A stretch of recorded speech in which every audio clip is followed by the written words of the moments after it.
भाइयों बहनों, ये मान्यता है कि हनुमान जी ने कालनेमी का वध इसी सुल्तानपुर की नगरी में किया था।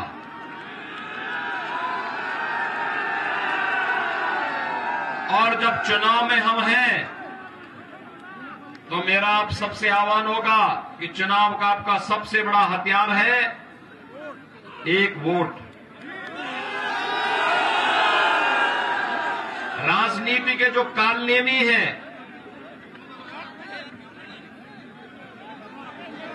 उन पर अपने वोट का एक करारा तमाचा मारने की आवश्यकता है। उनको हरा करके ही आप कर सकते हैं। भाइयों बहनों, 2017 से 22 के बीच 5 साल के अंदर आपने Bharatiya Janata party double engine की सरकार को प्रदेश के अंदर कार्य करते हुए देखा है। 2012 से 17 के बीच समाजवादी पार्टी की सरकार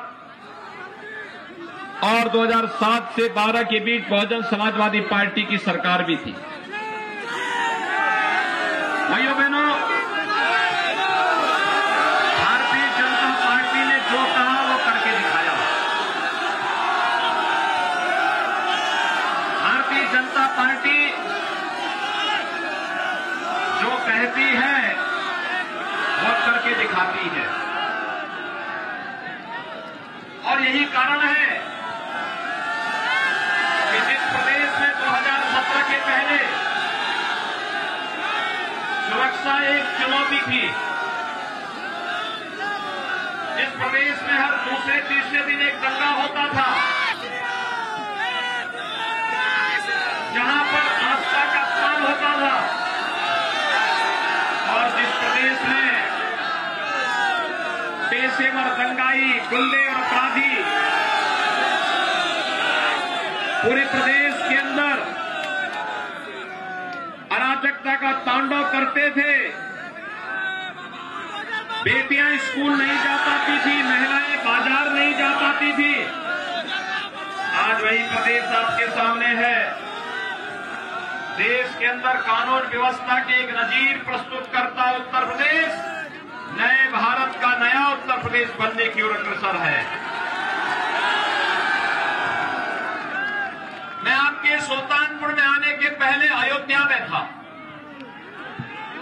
आपने कल अयोध्या का रोड शो का कार्यक्रम देखा होगा। अयोध्या नगरी, पूरी अयोध्या नगरी उमड़ पड़ी थी भारतीय जनता पार्टी प्रत्याशियों के समर्थन में कि फिर एक बार 300 पार के लक्ष्य को प्राप्त करना है तो अयोध्या की पांचों के पांचों सीटों को अयोध्या की जनता भारतीय जनता पार्टी के पक्ष में देने को तैयार है। और भाइयों बहनों, अब तक 4 चरणों के चुनाव हुए हैं। 4 चरणों के चुनाव के बारे में कुछ रुझान आपको बताऊं।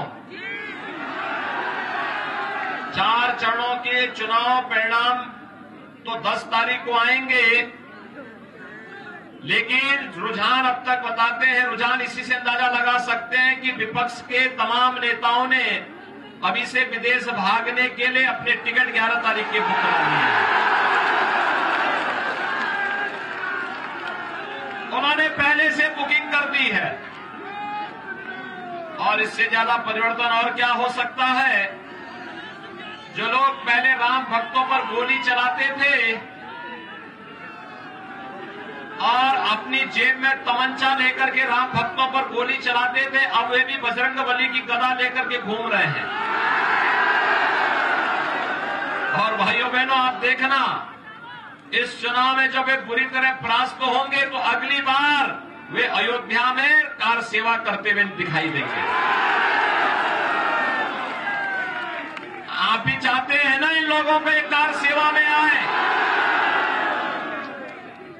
जो लोग राम भक्तों पर गोली चलाते थे, अवैध तमंचा अपने पास रखते थे, आज जब बजरंगबली की गदा लेकर के घूम रहे हैं तो अब मैं कह सकता हूं कि अगली बार ये लोग भी राम भक्तों की कतार पर खड़े होकर के कार सेवा करने के लिए अयोध्या में दिखाई देंगे।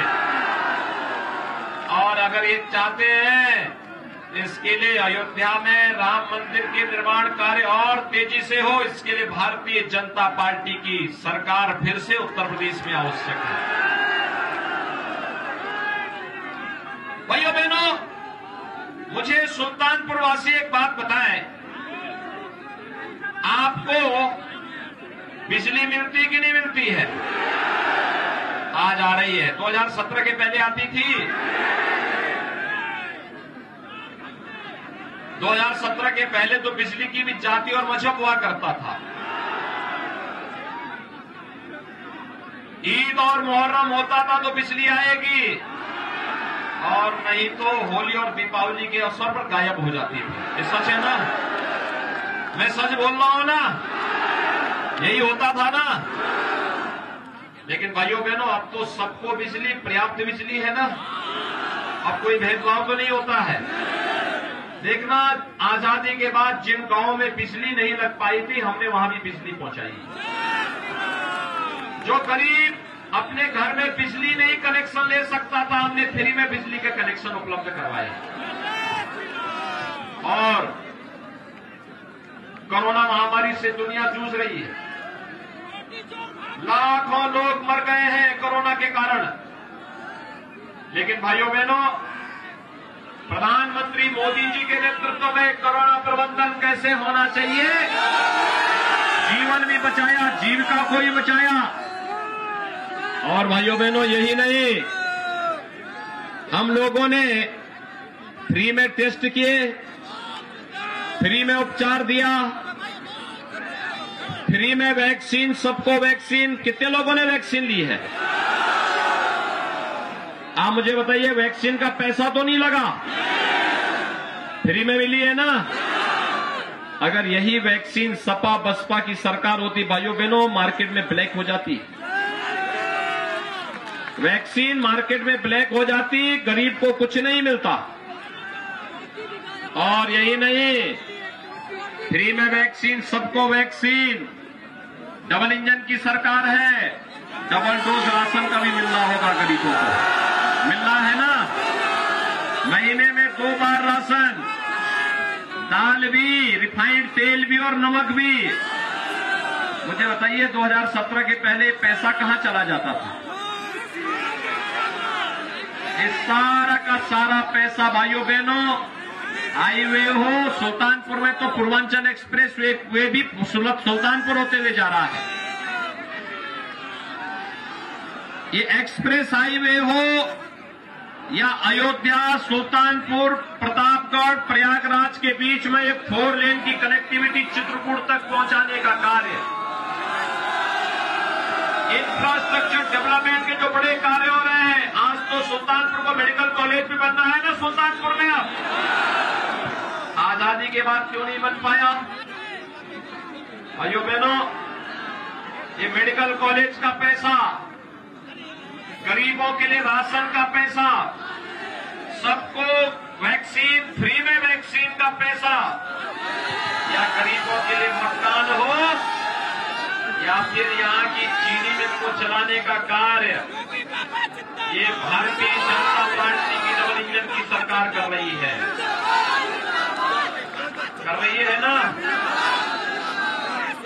इसमें कोई भेदभाव नहीं है ना? और भाइयों बहनों, यही नहीं, ये सभी कार्य चल रहे हैं, विपक्ष परेशान है क्या ये कार्य कैसे हो जा रहे हैं। तो मैंने उनको बताया, जो गरीबों का राशन है, पहले इनके समाजवादी पार्टी की सरकार में सपा के गुंडे सारा राशन हड़प जाते थे। बहुजन समाजवादी पार्टी की सरकार में बहुजन समाजवादी पार्टी बहन जी के हाथी का पेड़ इतना बड़ा है कि पूरे प्रदेश का राशन ही उसमें समा जाता था। विकास का जो कार्य आज हो रहा है, यही कार्य का पैसा पहले सपा के इत्र वाले मित्र के घर चला जाता था। न विकास होता था, न गरीबों का मकान बनता था, न गरीब के घर में शौचालय बनता था, न गरीब को फ्री में राशन मिलता था।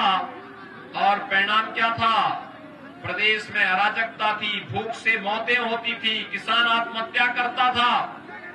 लेकिन भाइयों बहनों, आज गरीब को राशन भी फ्री, मकान भी फ्री, शौचालय भी फ्री, कनेक्शन भी फ्री और बड़े बड़े प्रोजेक्ट भी पूरे हो रहे हैं। मेडिकल कॉलेज बन रहा है, एक्सप्रेस हाईवे बन रहा है, ये सभी काम हो रहे हैं ना? और ये कार्य आगे बढ़ने चाहिए। तो सपा के एक नेता मुझे मिले, उन्होंने मुझसे पूछा कि आखिर विकास के इन कार्यों का मतलब क्या है। मैंने कहा, आपकी समझ में नहीं आएगा। काम जब थे हमारे समय में तो पैसा ही नहीं था। मैंने कहा, पैसा आता कहां से? पैसा जो तुम्हारे इत्र वाले मित्र हजम कर जाते थे। तो कहा, आपने कैसे पैसा निकाला?